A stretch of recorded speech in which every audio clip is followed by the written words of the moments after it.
Tengan todos buenas noches y bienvenidos a este encuentro donde vamos a ir poco a poco ya avanzando, y hoy particularmente vamos a dar un paso significativo que es en torno al misterio de Jesús y dentro de ello lo que conocemos popularmente como el reino de Dios.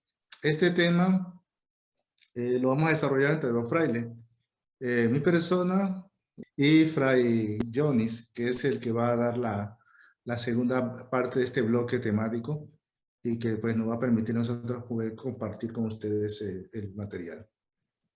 Yo les recomendaría, porque es una temática que no es tan frecuente ver, que vayan tomando apuntes, ¿verdad? Y si sale alguna pregunta, anótenla. Y cuando ya lleguemos al final, o si quieren interrumpir en medio de lo que vamos desarrollando, lo pueden hacer, porque sé que en algún momento dado van a tener la inquietud de algunos elementos de la vida de Jesús. Yo voy a desarrollar primera parte que se llama Jesús histórico. Entonces, bueno, espero que sea de su agrado y que pueda llenar pues también parte de las expectativas cuando uno tiene la oportunidad de ver un curso donde también parte de la teología desarrolla lo que es el punto central del misterio de la salvación con la venida de Jesús. Vamos encomendándonos a Dios en el nombre del Padre, del Hijo y del Espíritu Santo. Amén.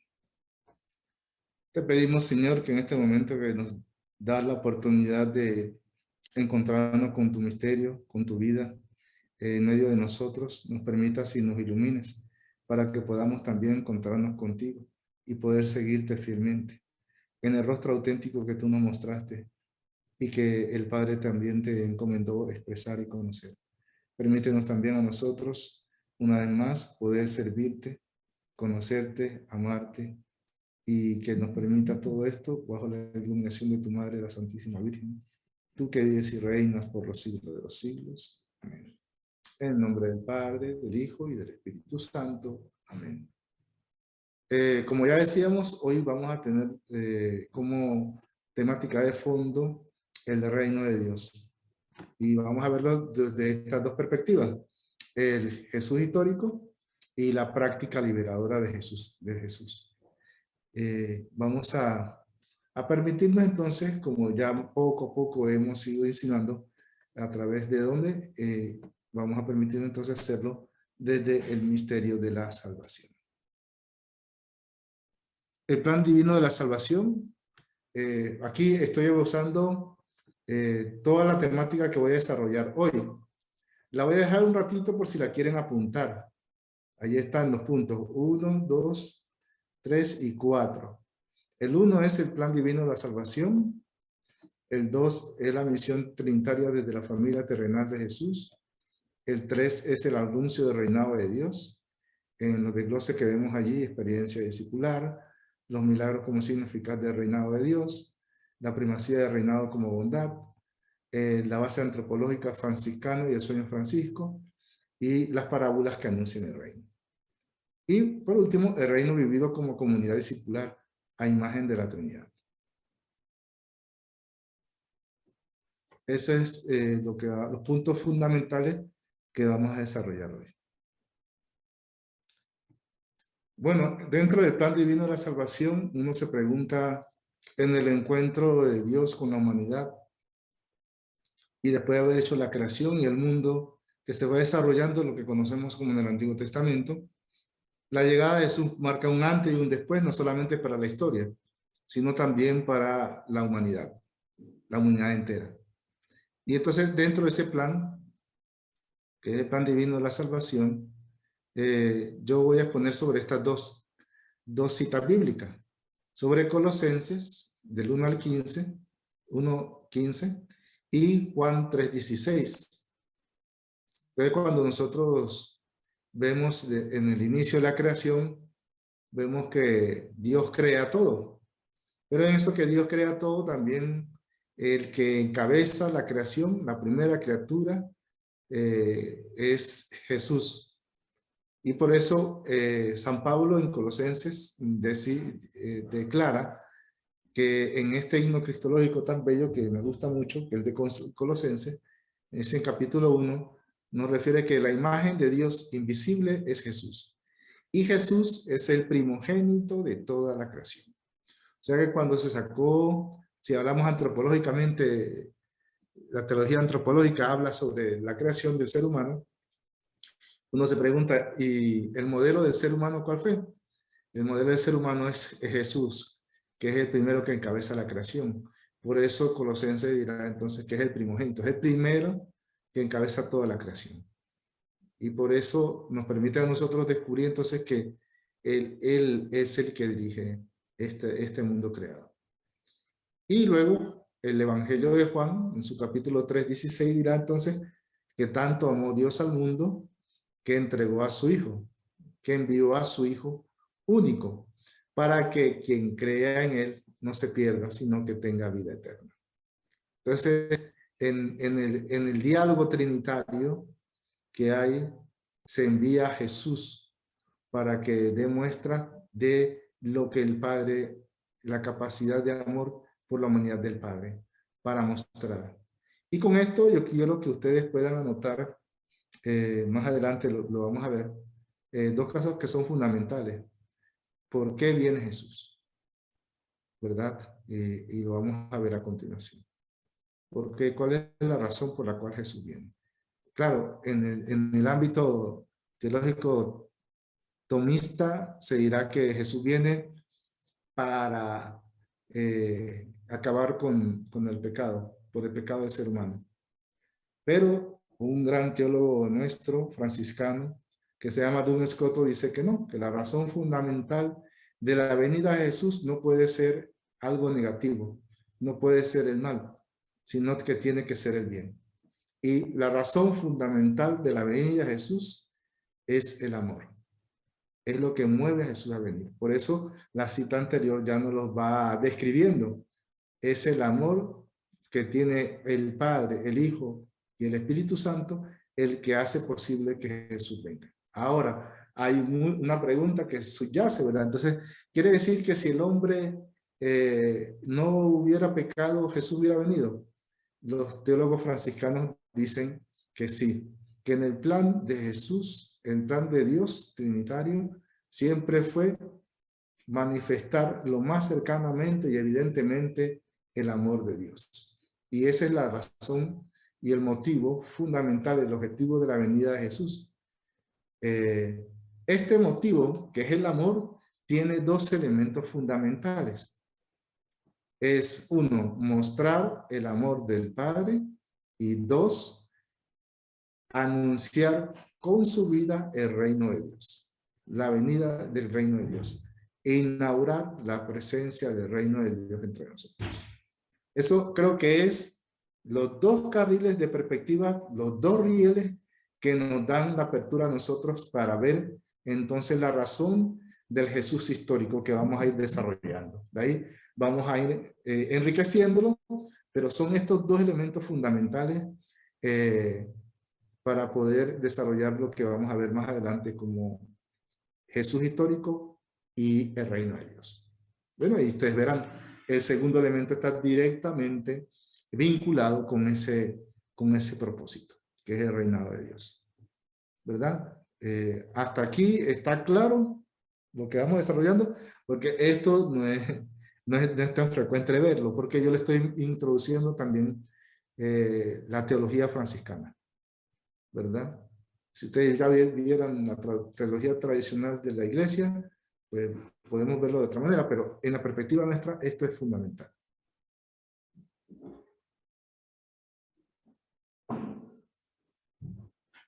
Bien, tenemos entonces cita fundamental que vimos, la de Colosenses 1:15 y la de Juan 3:16. Tanto amó Dios al mundo que envió a su Hijo único. Y por ello, enviado, tiene Jesús dos propósitos: mostrar el amor del Padre, uno, y anunciar el reino de Dios con su vida, dos. Bueno, teniendo eso claro, continuamos. Esta misión trinitaria de Jesús inicia y arranca desde una familia. Jesús no quiso venir al mundo en un palacio. Jesús no quiso venir al mundo con unos padres que fueran grandes conocedores de la palabra, sino grandes, aquellos que por la esperanza del marginado constituyen una vivencia realmente cercana a Dios. Y Jesús no nació con grandes recursos y en gran riqueza. La particularidad que tiene Jesús, según Francisco, lo vemos y también en la iglesia, aparte de esa sencillez, de esa humildad y de esa pobreza de Nazaret. Claro, eso involucró también la opción por nacer de una familia, en el vínculo de una familia. Y una familia sencilla, una familia muy humana y una familia muy solidaria. En ello participan sustancialmente en la vida de Jesús María y José. Ellos le forman y lo educan. Eso no hay que perderlo de perspectiva.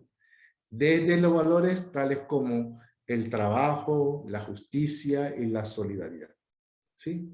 Como fundamentales, pero vamos a ver más elementos, más valores que después son lo que nos dan la perspectiva de cómo fue Jesús cuando ya comenzó su misión, su predicación, el anuncio del reino, todo ello subyace. Jesús no nació por generación espontánea, nació en una familia, educado en una familia, a la manera de José y a la manera de María, como lo quiso Dios, que él pudiera reconocer en esa familia estos valores también del reino. Y como ellos vivieron, igual que María, esta gracia del Espíritu Santo y esta gracia que Dios le permitía de poder educar a su hijo, ellos hicieron el mejor esfuerzo por brindarle lo que fue el sueño de Israel. En María lo hemos reflejado entonces en la boda de Canaán, el carácter solidario de María.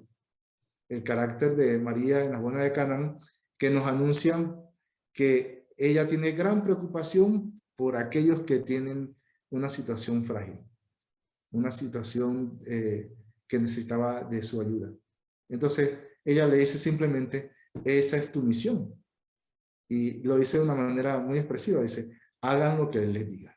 Entonces Jesús le cae el paquete y entonces Jesús le corresponderá entonces decir, bueno, no es la hora del Padre, pero sí es el momento de auxiliar. Y prevalece ese valor de la solidaridad que su madre le había formado, que su madre, con la cual lo educa su mamá. Y entonces vio que lo prioritario en ese momento era esa necesidad. Y aunque no era la hora de Dios, era la hora del anuncio del reino. Y el primer milagro se da en la boda de Canaán. En José lo vamos a descubrir no tan directamente, lo vamos a descubrir por los rasgos de Jesús que vemos. Esa parte femenina de María, tal vez las cuestiones hogareñas, los elementos de una casa, en un hogar, pero y entonces Jesús, sí, lo vemos en la parte laboral, la parte de la perspectiva que tiene del trabajo, de la perspectiva que tiene de las relaciones económicas, en la perspectiva que tiene de las relaciones de las instituciones dentro de Israel. Eso, ahí descubrimos el aporte que da José a muy temprana edad, porque cuando ya comienza su misión es muy probable que no está, pero lo descubrimos en Jesús a través de esa experiencia. Y lo vemos claramente en la parábola. He puesto aquí como ejemplo la parábola del sembrador. Uno dice, ¿cómo sabe Jesús qué es lo que hacían en el campo? Bueno, ciertamente que lo descubre Jesús justamente porque él aprendió de su padre esa otra parte.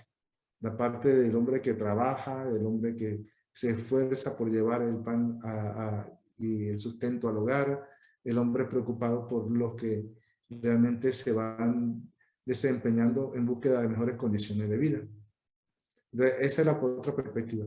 Por eso podría yo la visión trinitaria de la familia terrenal, porque a raíz de esa experiencia que en la Trinidad viven en unidad y comunicación, también eso se refuerza cuando viene Jesús y lo vemos en su papá y su mamá.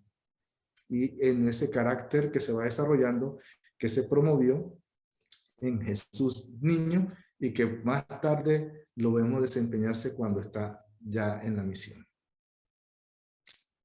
Y bueno, ese anuncio que se fue gestando, que se fue preparando Jesús en los 30 años antes de su misión, ya lo vemos aquí, cuando Jesús arranca. Jesús arranca su perspectiva de la misión y Jesús abandona su natal Nazaret y se establece en Cafarnaúm como centro de operaciones, donde comienza a llamar a sus discípulos, donde se establece como ciudad de donde va a comenzar su misión y su predicación.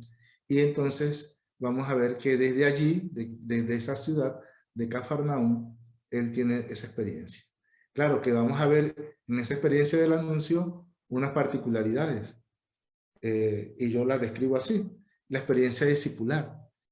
Está la primera etapa donde Jesús comienza su predicación y son 5,000 hombres que son beneficiados a la hora de que multiplica los panes y los peces. Y eso lo vemos en el Mateo 4:21. Posteriormente, muy probablemente un año después, ya no son 5,000 los que están, los que le escuchan o los que le siguen. Apenas son 72 y los envía al norte, al sur, al este y al oeste. Y entonces allí comienza él a hablar de la experiencia de evangelizar. Lo vamos a ver en Lucas 10, del 1 al 2 y en el versículo 3, en donde él va describiendo qué cosas tiene que tener el que va a evangelizar. No lleven ni 2 túnicas, lleven solo las sandalias. Y va describiendo parte de su experiencia personal, que la transmite a sus discípulos. Él ya ha tenido esa experiencia y entonces con estos 72 le va describiendo cómo tiene que ser la particularidad. Quizás se ve tan externa, pero en realidad es mucho más interior. El que evangeliza y predica la palabra de Dios tiene derecho a su salario, dice, ¿verdad? En algún momento dado. Y después, ya en la etapa final, cuando comienza ya a dirigirse hacia Jerusalén, cuenta con los 12, cuando vemos en la transfiguración, ¿verdad? Antes de la transfiguración, vamos a encontrar que poquito antes, en el texto de Marcos, que Jesús le pregunta a ellos: ¿y ustedes quiénes dicen que soy yo? Jesús quiere estar claro de que sus discípulos entienden el paso significativo que él va a dar, que va a enfrentarse con las autoridades religiosas, que seguramente va a enfrentarse con las autoridades civiles y militares del Imperio Romano, pero él quiere saber con quiénes cuentan, porque si eran 5,000 hace 3 años, y posiblemente hace 2 años eran 72, ya los 12 discípulos están claramente definidos que ellos son los que le van a acompañar en esa tarea. Pero para poder fortalecerlos, los lleva al monte Tabor. Y allí, ante la teofanía de este diálogo que hay entre Moisés, Elías y Jesús, hablando de su muerte, entonces él le declara que eso que han contemplado es justamente lo que va a suceder y va a acontecer, que él va a entregar su vida, él va a acercarse para manifestar el amor de Dios hasta las últimas consecuencias. Y eso va a implicar en un momento dado que haya quienes le persigan, haya quienes quieran apresarlo, haya quienes decidan matarlo, ¿verdad? Está en el horizonte. Pero él está dispuesto a hacer hasta las últimas consecuencias. Recuerden, el segundo elemento por el que vino Jesús: anunciar el reino de Dios con su vida, hasta las últimas consecuencias. Entonces, si las últimas consecuencias son que lo van a matar, él es consciente de que esa va a ser posiblemente su itinerario. Entonces, por eso hablar de las condiciones para ser discípulos, ¿verdad? ¿Qué cosas deben ellos tener esencialmente para poder llevar adelante este anuncio, ¿verdad? Y vamos a encontrarnos que justamente, pues Jesús se prepara, él, pero también quiere de alguna manera preparar a sus discípulos para que ellos tengan la oportunidad de fortalecerse y él tener claro realmente eh, tener claro que realmente está en la capacidad de poder continuar con la tarea que Dios le ha encomendado y que él pues realmente está acompañado y le van a acompañar pues sus discípulos. Y bueno, poco a poco vamos a ir viendo que en ese recorrido Jesús se da la oportunidad de llamar aparte a los discípulos y explicarles las parábolas, porque es la manera que él ya está convencido de que realmente los continuadores de ese reino, que son sus discípulos, pues la van a llevar adelante, ¿verdad? Entonces vamos a continuar. Y bueno, dentro de ese anuncio del reino de Dios, hemos visto el itinerario que fue llevando a Jesús. Ahora vamos a ver el contenido las evidencias. Los milagros son signos eficaces del reino de Dios. Y por eso que Jesús mismo cuando comienza a predicar dice, cuando llegan a interpelarle los discípulos de Juan, ¿y quién eres tú? ¿Eres tú realmente el Mesías?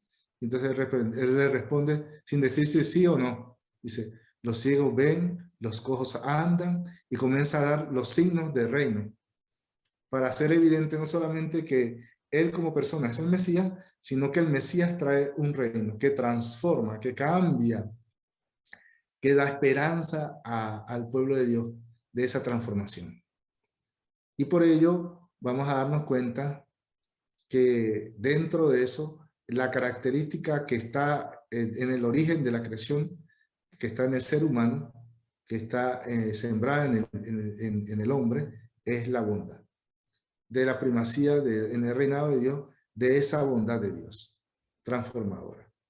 Y vio Dios no solamente que en la creación era bueno, todo lo que se había creado, sino que en el caso del hombre vio Dios que era muy bueno. O sea que la característica que Dios le regala como imagen y semejanza de sí mismo, de Dios, es esa bondad.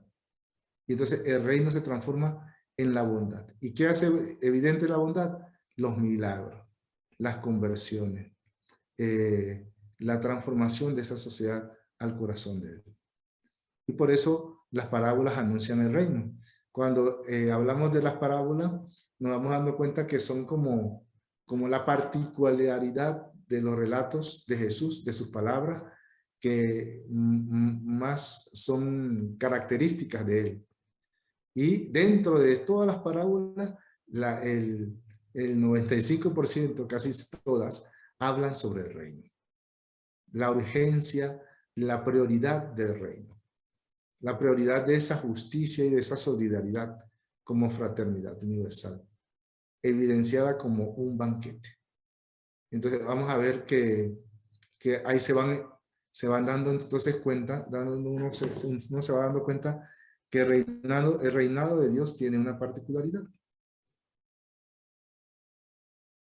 Y que esa particularidad del reinado de Dios está destacada por su bondad y se va a manifestar, ¿verdad? Como en el anuncio de este reino y que se van viendo detalle a detalle cuando uno va leyendo las parábolas, cuando uno va describiendo las parábolas, ¿verdad? Entonces, uno tiene la posibilidad de ver cómo esa descripción, que aunque no es exacta, sí nos habla de las características de Dios, ¿verdad? Entonces, tiene uno esa particularidad de Jesús que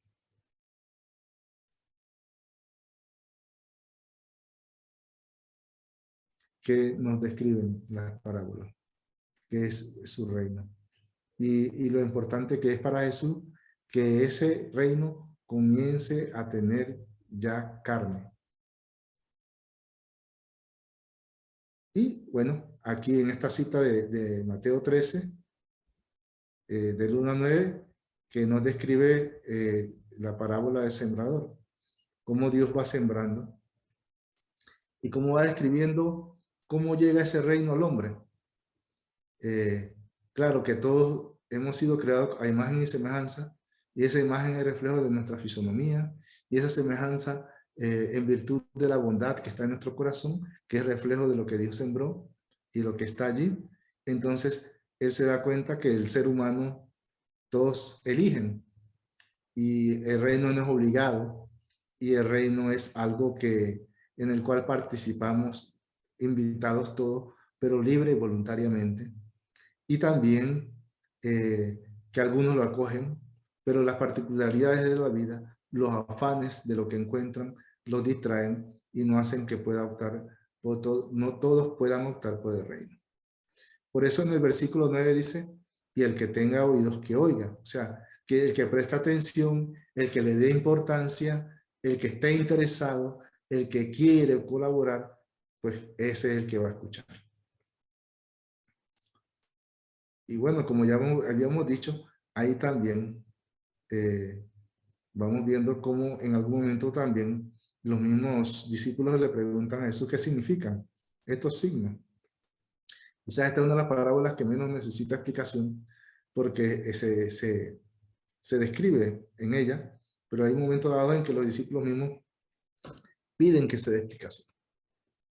Bueno, aquí vemos, ahí está entrelazado también parte de la antropología franciscana, en eso de la imagen y la semejanza, pero también vemos a nivel más grande, macro, lo que el reino de Dios significa para toda la iglesia. Bueno, este último punto, que es el reino vivido como comunidad discipular, a imagen de la Trinidad. Y bueno, cuando Jesús está en las últimas horas para decidir entregar su vida y ir hasta las últimas consecuencias, convoca a los discípulos y en esa convocatoria, en la última cena, le plantea los elementos fundamentales de este legado que ha sido el anuncio de su reino. Pero no solamente lo hace como un testamento, no solamente lo hace como algo de un discurso, sino que lo hace como una práctica de cómo tiene que ser aquel que en su legado continúe siguiéndole a él, continúe haciendo lo que el Padre le encomendó, que es anunciar su reino. Y esto lo vemos pues evidentemente en el Evangelio de Juan, en el capítulo 13 del 1 al 16, donde será la caracterización y la descripción del lavatorio de los pies. Es el momento del mandamiento del amor. Entonces, que se amen los unos a otros es el prestar el servicio de tener la capacidad de servir al otro, tener la capacidad de servir al hermano, tener la capacidad de servir a la humanidad. Entonces, en esta declaración experiencial, vivencial del lavatorio de los pies, caracteriza Jesús lo que espera que sea el reino. Y en donde ese reino se anuncia con una práctica, con una forma nueva que implica no solamente seguimiento a su persona, sino al proyecto de Dios en él. Y es la práctica que desarrolló Jesús durante toda su predicación. Vamos a ver que en un principio curaba, en un principio expulsaba demonios, en un principio le escuchamos también dentro de ese anuncio hacer milagros, y poco a poco va asentándose cada vez más en las personas que le siguen, en acompañar a los que le siguen, para que ellos también puedan replicar eso. Por eso, en ese segundo momento que vive el discipulado de los que siguen a Jesús, los envía para que ellos vayan tomando como propio este proyecto y tengan la capacidad de ver las particularidades, lo difícil que es, que puedan ver que ese anuncio es para todos, ¿verdad? Porque llega un momento dado en que a los mismos discípulos, si no te escucharon y no te recibieron, aquí como en estos días escuchamos que no lo recibieron en Samaria, que les caiga un rayo, que le mande fuego. Pero dice, no, el reino no es eso. O en otro momento cuando los discípulos se acercan y es la mamá que habla por ellos y le dice que uno está a la derecha y otro a la izquierda, y entonces Jesús dice, no, no, no, el mundo así se maneja, pero entre ustedes que no sea así, que sea de esta otra manera, que es el servicio. Y así, todo esto condensado hasta la manera que llega en el último momento, que ya él siente que puede suceder algo que no va a estar entre ellos, entonces hace este signo para que ellos tengan en su memoria colectiva, en su memoria personal, lo que hizo el maestro con ellos y lo que tienen que hacer ellos para poder anunciar su reino. No, el reino no solamente va a ser entonces un discurso, sino que se va a convertir en una práctica, ¿verdad? En una praxis liberadora. Y bueno, lo dejo hasta aquí porque ya de aquí para allá lo va a continuar Fray Johnny en el próximo encuentro, y pues que nos haya permitido a nosotros poder llegar hasta aquí. Lo agradecemos a Dios. Aquí dejo una cita para que con esta imagen nos vayamos quedando, ¿verdad? Uno ve muchas veces en el camino cristiano, vemos los problemas como una gran inmensidad, un gran horizonte, oscuro, incierto, como es el mar, como es el océano, de problemas, de dificultades. Lo experimentaron los mismos discípulos, ¿verdad? El mismo Pedro que lo negó 3 veces, aquellos que todavía dudan si realmente él es el Mesías o no, y no se sienten confiados. Ven todo aquello, ¿verdad? Entonces, me llamó mucha atención esta imagen porque uno ve la tortuguita recién nacida y la ve tan frágil y dice, a veces se siente uno así, frágil, solo, en un mundo donde los valores del reino no están presentes y donde el mal impera y es aquello que nos deja en incertidumbre. Y bueno, me llamó todavía mucho más las expresiones que están allí acompañando a la imagen. Si no puedes volar, corre. Si no puedes correr, camina. Si no puedes caminar, gatea. Sin importar lo que hagas, sigue avanzando hacia adelante. Martin Luther King, activista por los derechos civiles, ¿verdad? Entonces, agradecerles a ustedes, ¿verdad? De su atención. Y bueno, dejamos el compás abierto. Yo quisiera dejar planteada quizás 2 preguntas, ¿verdad? Una, ¿qué es de lo que hemos compartido? ¿Qué de lo que hemos compartido le resulta novedoso de la vida de Jesús? ¿Verdad? Y la otra, ¿qué de ese misterio de la salvación ustedes dirían que sigue siendo prioritario? Bueno, con estas 2 preguntas dejamos así el compás abierto. Si alguien quiere hacer algún aporte, alguna reflexión, un comentario, pues estamos a bien para escucharles.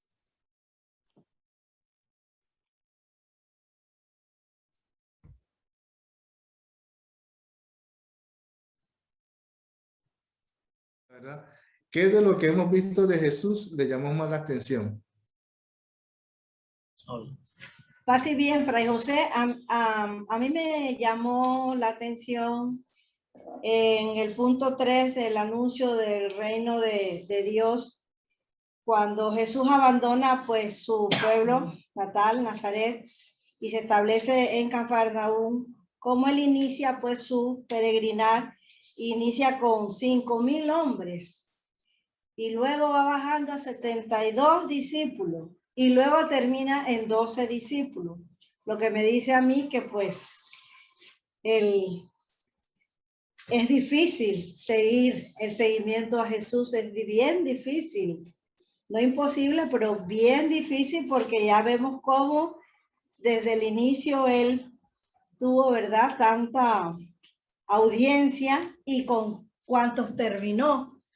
Así que, como dice usted, no nos desanimemos, sigamos adelante para seguir en el caminar del Señor y siguiendo en esta conversión día a día. Sí, ciertamente, Ludis. Es interesante. Yo lo puse en perspectiva porque muchas veces nosotros los cristianos pensamos en el triunfalismo de Jesús. Lo vemos, nos gusta verlo más caracterizado cuando entró a Jerusalén y no entró y quisiéramos que entrara en el caballo, pero no entró en un caballo, que entró en un burro.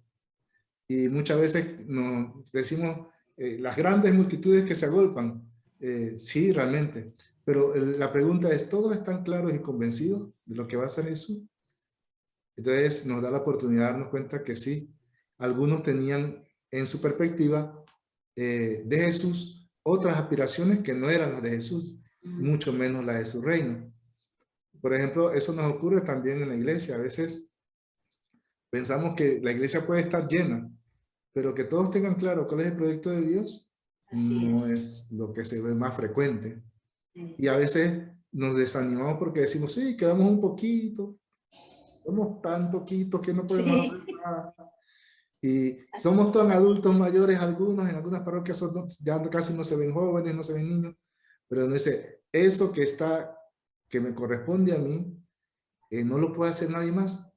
Y Dios lo pidió para que yo lo hiciera. Entonces, de esa manera es como el reino de Dios actúa. El reino de Dios actúa como en una parábola dice, como la semilla de mostaza. Es pequeña, pero es un gran arbusto que cuando crece hasta ahí anidan los pájaros. Dirá, ¿verdad? Entonces, es por eso, porque a veces nosotros en la perspectiva soñamos grande, pero no nos damos cuenta que aquello pequeño que hacemos en la parroquia es significativo porque si yo no lo doy, nadie más lo daría. Y si lo da, no lo da igual o no como Dios lo quiere. Entonces, eso que yo estoy haciendo es transformador. Eso que yo me dispongo a realizar realmente tiene para Dios mucha importancia, aunque se vea pequeño. Y pues muchas gracias por el comentario, hermana Ludis. Y siguiendo la línea de Ludis, también me llama la atención la encuesta que hizo Jesús con sus 12 discípulos. Como usted lo dijo bien claro, él quería estar, o sea, ¿qué pensaban de él? ¿No? Primero, ¿qué decía la gente? Después, ¿qué pensaban ellos que estaban con él? O sea, 12. Entonces, para mí que fue como la primera encuesta, ¿no? Que hizo Jesús con sus discípulos para saber en qué terreno estaba caminando con estos 12 discípulos. Sí, es que Jesús quiso hacer sus elecciones internas. A ver cómo. Así es. Ahora que estamos en ese ámbito, pues. Sí, así es. Así es. Porque de esta manera Jesús sabía con quiénes podía contar. O sea, a pesar de que todos suponemos que como es el filtro hasta donde llegó, o son los que el Señor quiso que llegaran, todos estaban claros. Y no, nos damos cuenta que quizás algunos, incluso los que se miraban claros, a la hora de la hora, no estaban tan claros. ¿Sí? Y vemos el carácter de Pedro impulsivo, que dice que sí, no te va a pasar nada, yo te voy a defender. Incluso cuando llegan a apresarlo, saca una espada y le corta la oreja al guardia del Sanedrín y se forma un asunto. Entonces uno se pregunta, pero que si Pedro ya había pasado por la última cena y le lavaron los pies, ¿qué hace con una espada a Pedro todavía ahí, verdad? Entonces se da cuenta uno que bueno, no todos estaban claros, pero eso para Jesús es importante. Que yo sepa qué es lo que Él quiere de mí y que tenga claridad que eso que estoy haciendo contribuye al reino. Porque como dijo en un momento dado, el que no recoge conmigo, desparrama. Desparrama. Así es. Gracias, Fray.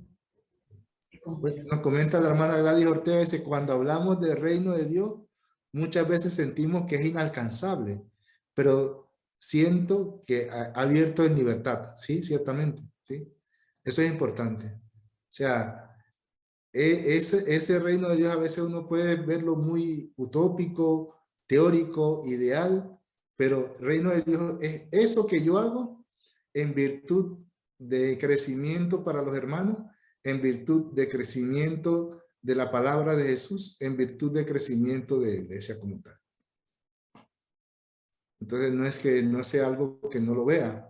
Cuando una Eucaristía termina, uno ve que hay iglesia cuando se queda un grupito y se reúne y se pregunta, ¿y ahorita qué vamos a hacer? ¿Cómo vamos a poner en práctica ese anuncio del reino de Dios? Lo que dijo Jesús en el evangelio de hoy. ¿Cómo estamos desarrollando eso en la pastoral?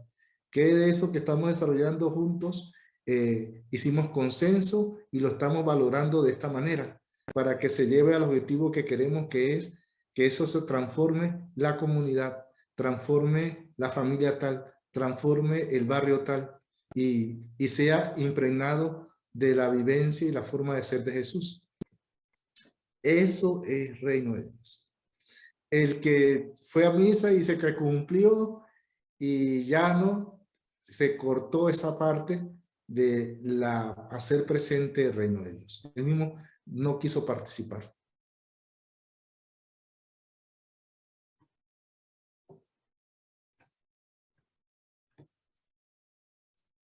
¿Alguien más? ¿Cuál es la segunda? Bueno, la segunda era de eso del reino de Dios que anunció Jesús. ¿Qué era lo que más le llamó la atención? Si hubo algo novedoso.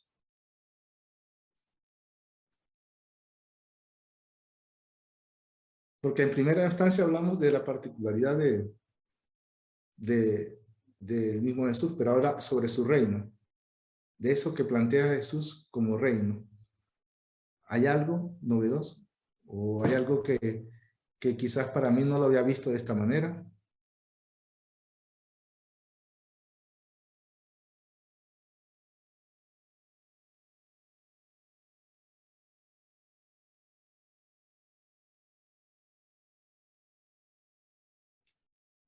Buenas noches.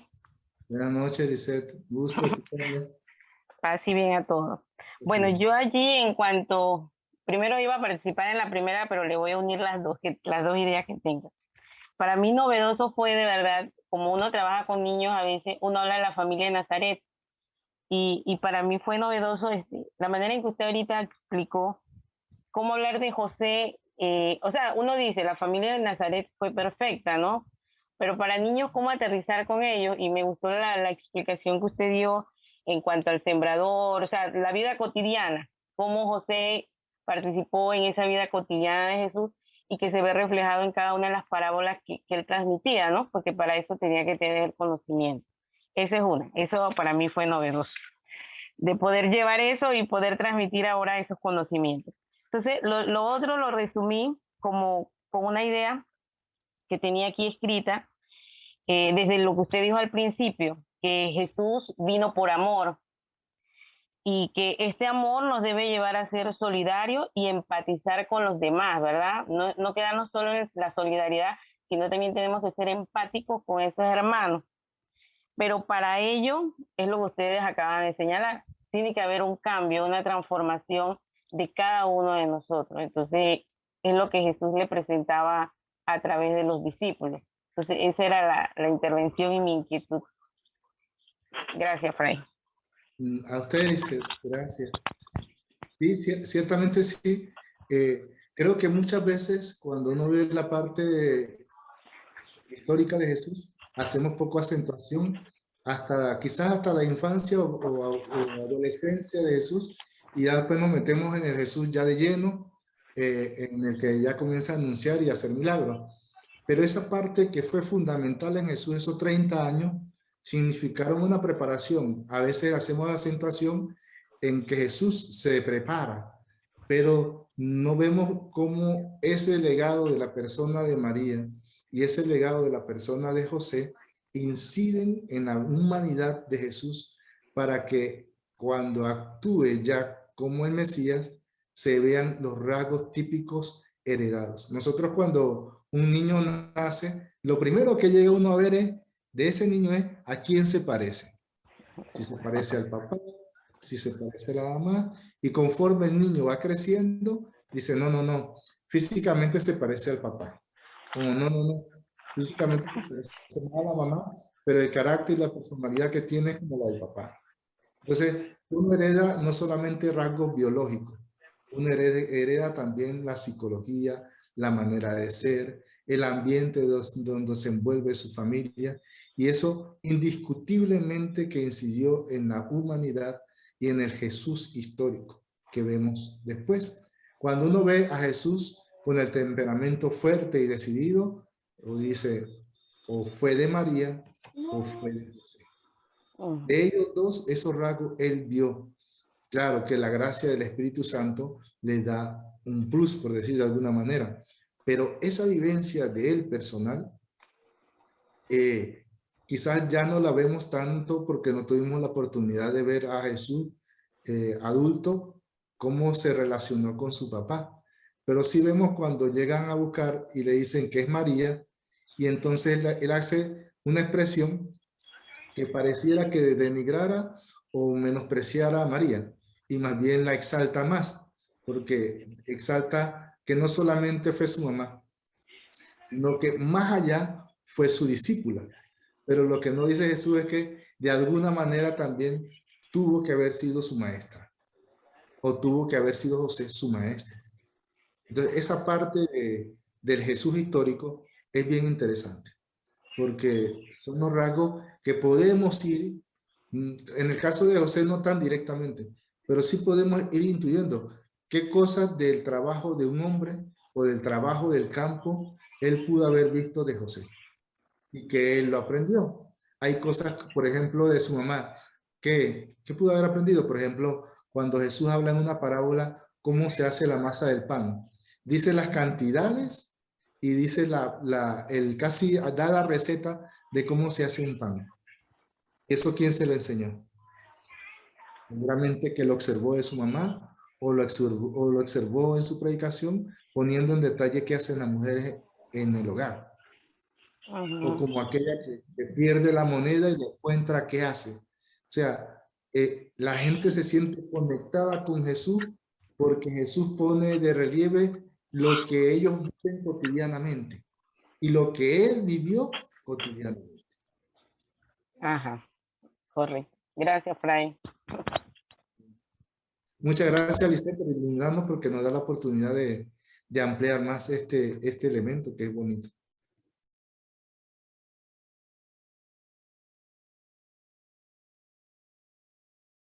Yo sí quisiera que tuviéramos claro, porque esta parte es fundamental.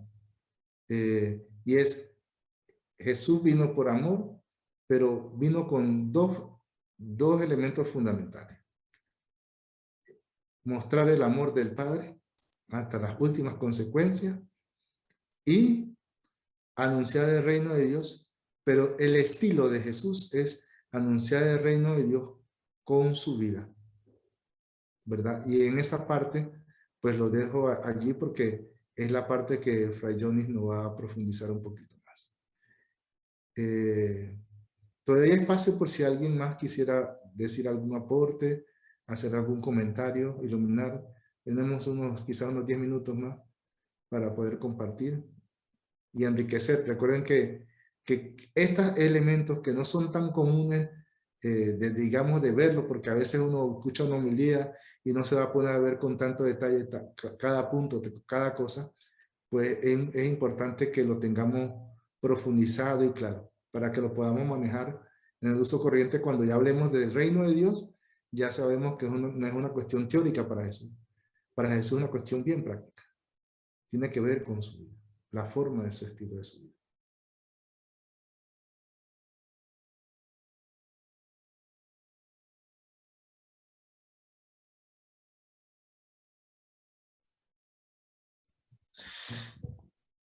Buenas noches, pues paz y bien a todos. Sí, Les saluda Anabel Coronado. Pues a mí me impactó la parte donde él sale de casa. Nosotros todos los días salimos de casa y la verdad que ver que cada cosa que hacemos puede llegar a ser un servicio para Dios es importante, porque a veces no tenemos ese concepto. Y salir también, cuando salimos de la iglesia, que salimos con una información importante, llevarla a la casa también, o llevarla al trabajo. A veces pensamos que esas cosas, tan sencillas, pues simplemente no son tan grandes, pues. Y la verdad que sí lo son, porque cuando él dice que llegó a Cafarnaúm, ya uno se ve reflejado. Llegó a su casa, llegó al trabajo, llegó a ese campo donde uno cultiva las cosas. eh, y entonces uno se ve reflejado en que Jesús sirvió de muchas maneras y maneras que cada uno vive diariamente. Y de esa manera poder también llevar el reino de Dios.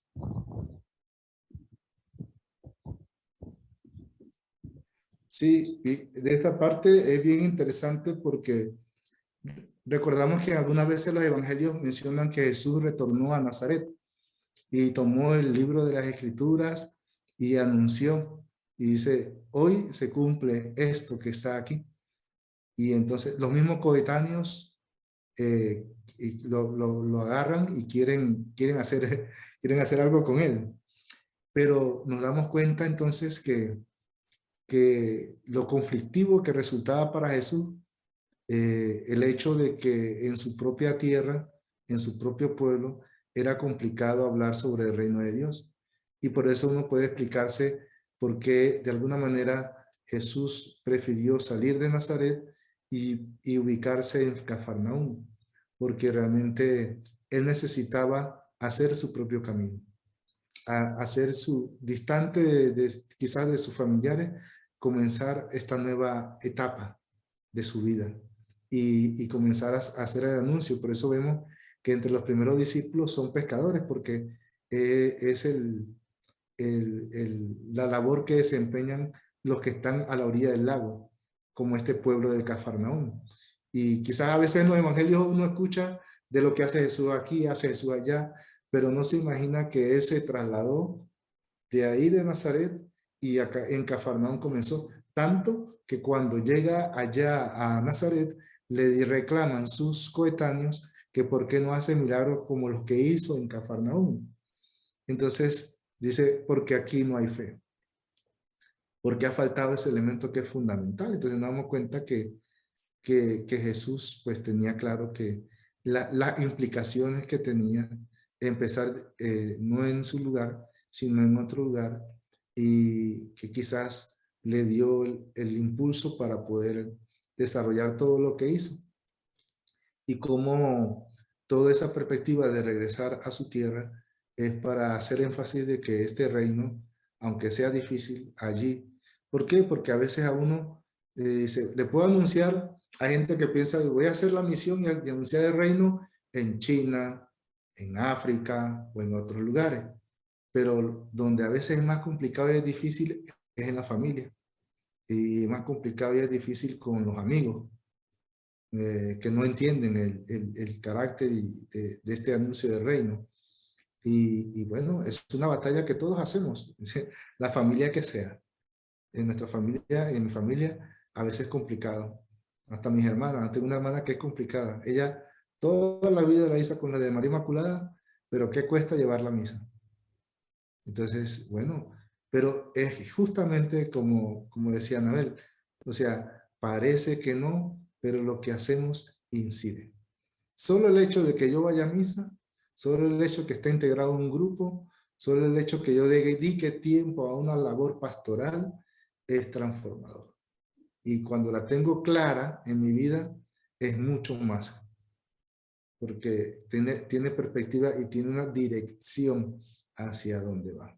Por eso es importante que cuando vamos a misa, en el ofertorio tengamos claro que eso que se está ofreciendo no solamente es Jesús, es ese espacio de pastoral que realicé, la reunión que estuve, el bien que le hice a una persona, la palabra que le hablé al otro durante la semana, es también parte de lo que se ofrece en el sacrificio junto con Jesús que ofrecemos. Por eso el sacerdote dice en la Eucaristía que estos dones que te ofrecemos sean agradables, que yo, dice el sacerdote, mío y de ustedes, porque son las buenas obras que hace no solo el sacerdote que está ofreciendo el sacrificio, sino el pueblo de Dios, los que están colaborando en pastoral, que está ahí también presente.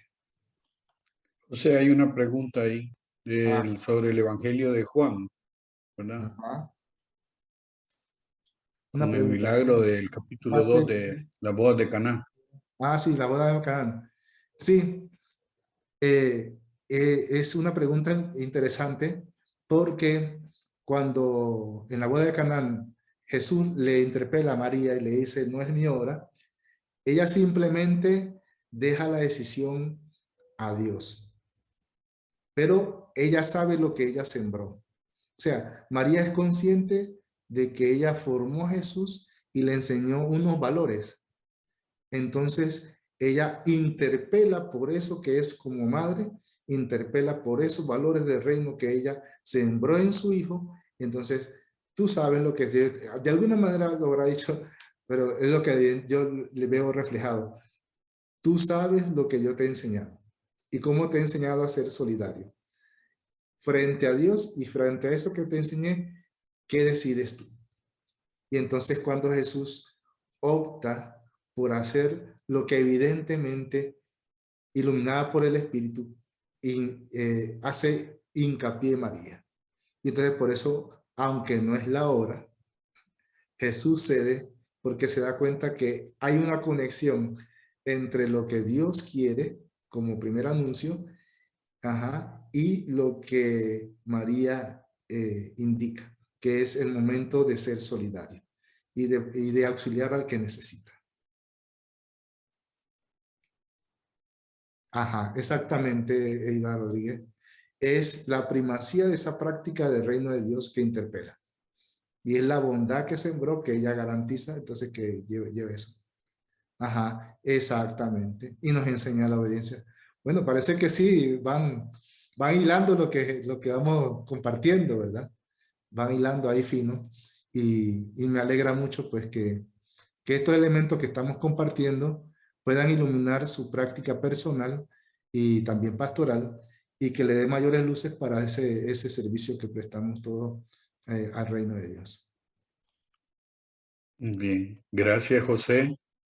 Y hay que, ya decía, José usaba esa palabra de ir hilando, ¿verdad?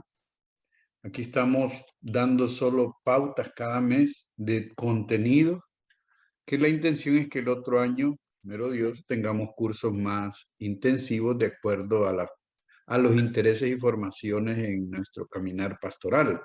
Y lo vamos a mantener unidos como fraternidad evangelizadora franciscana aquí en Panamá. Les recomiendo que entren para el tema del reino de Dios, el capítulo 2 de la Evangelii Gaudium, ¿verdad? La del Papa Francisco, esa la alegría del Evangelio. El capítulo 2 puede, y el capítulo 4, si quieren avanzar más, no pueden ver el tema del reino de Dios, cómo lo aborda pastoralmente, que también está en Aparecida, ¿verdad? Digamos, como salieron muchos ejemplos pastorales, en Aparecida también se aborda el reino de Dios. Y hay que tener pues, en cuenta que a partir del Concilio Vaticano se comenzó nuevamente a enfocar el reino de Dios como lo esencial y central de Jesús, no la doctrina, no la liturgia. Todo eso sin el reino es lata que suena hoy día. Entonces es importante esta propuesta del reino porque nos hace ver la fuerza de la semilla, como lo explicaba José, retomando una de las parábolas. Y es la esencia de todo el caminar del discipulado. Y por eso el Papa Francisco lo va a abordar en esa encíclica y a desarrollar que ya él, participando en Aparecida en el 2007, también había aportado bastante en esa asamblea, en esa conferencia latinoamericana. Y bien, ya está anunciado el otro tema, que es el 20 de julio. Lo esperamos y Sabemos que algunos cuando no pueden entrar van a la grabación YouTube, ¿verdad? Eso es valioso y también nos da ya las pautas para estar atentos o querer repasar estas temáticas, ¿verdad? Y unirlas también como la que dio Edgardo sobre los evangelios. O sea, que nos dicen quién es Jesús. ¿Verdad? Que vieron los textos de José, hoy todos tenían que ver con los evangelios, a excepción de los de Pablo, que era el himno cristológico. Bueno, si no hay más, además de agradecer, cerrar con la oración. Ahí, José, quedamos con él ya para el cierre. Bueno, en el nombre del Padre, del Hijo y del Espíritu Santo. Amén.